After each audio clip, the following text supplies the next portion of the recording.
Assalamualaikum warahmatullahi wabarakatuh. Selamat pagi anak-anakku. Bagaimana kabarnya hari ini? Ustadz selalu mendoakan dimanapun anak-anakku berada selalu diberi kesehatan oleh Allah Subhanahu wa Ta'ala. Amin ya Rabbal 'Alamin.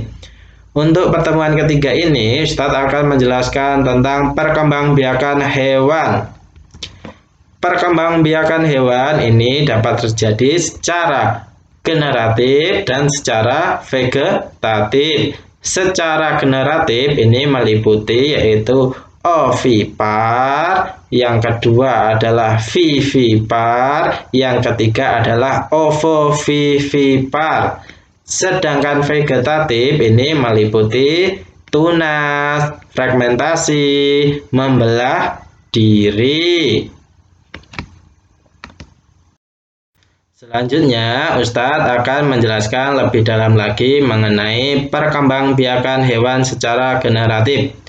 Perkembangbiakan hewan secara generatif ini adalah perkembangbiakan hewan dengan melalui proses perkawinan atau seksual, di mana perkembangbiakan hewan secara generatif ini melibatkan dua indukan, yaitu jantan dan betina, serta menghasilkan embrio atau individu baru.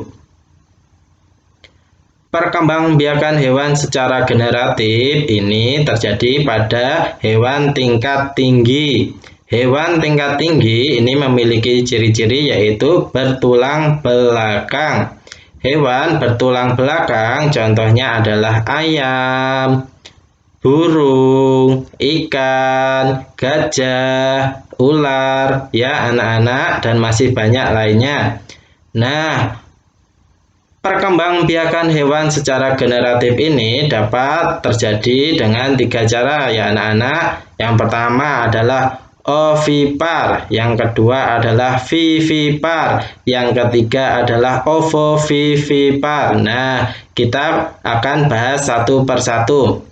Yang pertama adalah ovovipar. Ovovipar ini adalah perkembangbiakan hewan dengan cara bertelur. Contohnya ada ayam, ikan, serangga, katak, ya anak-anak. Selanjutnya, Ustadz akan ajak anak-anak untuk melihat bagian-bagian telur. Yang pertama adalah cangkang. Cangkang fungsinya yaitu sebagai pelindung utama telur.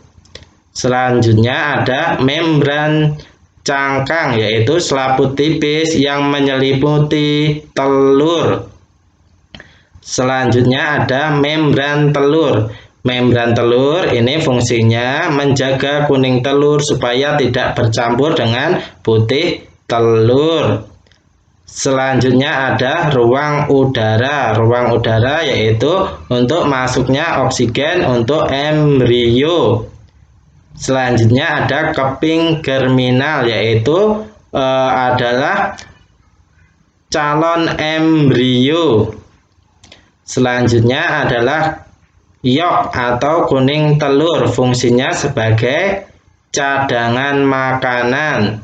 Selanjutnya ada putih telur atau albumin, fungsinya untuk menjaga telur dari goncangan.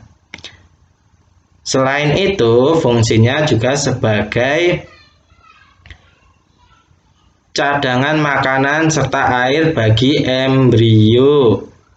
Selanjutnya adalah kalaza. Kalaza ini fungsinya untuk menjaga posisi telur untuk selalu berada pada tempatnya dan menjaga kuning telur tetap berada pada permukaan, ya anak-anak. Nah, sekarang sudah tahu ya.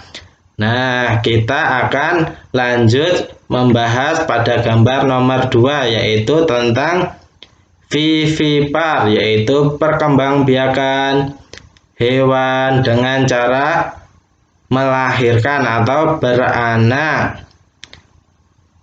Perkembangbiakan hewan dengan cara beranak ini memiliki ciri-ciri yaitu terjadi pada hewan mamalia Nah, hewan mamalia ini memiliki ciri-ciri yaitu diantaranya adalah memiliki glandula mamae serta embrio berkembang di dalam rahim induknya. Contoh hewan mamalia adalah gajah, singa, harimau ya anak-anak.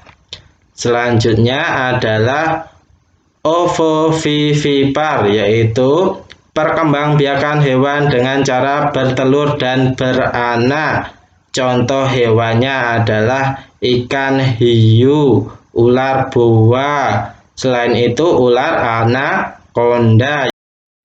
Selanjutnya Ustadz akan menjelaskan lebih dalam lagi mengenai perkembangbiakan hewan secara vegetatif. Perkembangbiakan hewan secara vegetatif ini adalah perkembangbiakan hewan tanpa melalui proses perkawinan atau aseksual, di mana perkembangbiakan hewan secara vegetatif ini hanya melibatkan satu indukan saja.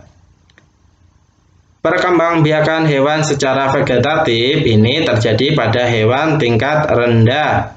Hewan tingkat rendah memiliki ciri-ciri yaitu tidak memiliki tulang belakang.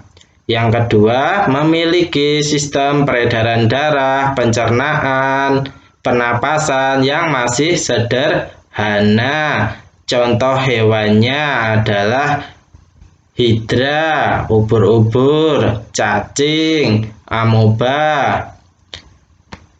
Perkembangbiakan hewan secara vegetatif ini terjadi secara atau dengan 3 cara. Yang pertama adalah tunas. Perkembangbiakan hewan secara vegetatif yang menggunakan tunas ini, contoh hewannya adalah hidra. Selain hidra adalah ubur-ubur. Yang kedua adalah fragmentasi. Fragmentasi itu adalah perkembangbiakan hewan dengan cara memotong bagian tubuh induknya menjadi beberapa bagian. Contoh hewannya adalah planaria. Planaria ini biasanya berupa cacing ya anak-anak. Selanjutnya adalah membelah diri. Membelah diri ini contoh hewannya adalah amoeba. Nah, amoeba ini terdapat pada gambar nomor 3. Nah, Ustadz cukupkan sampai di sini. Mudah-mudahan apa yang Ustadz sampaikan dapat bermanfaat untuk anak-anakku yang soleh dan solehah. Ustadz akhiri wassalamualaikum warahmatullahi wabarakatuh.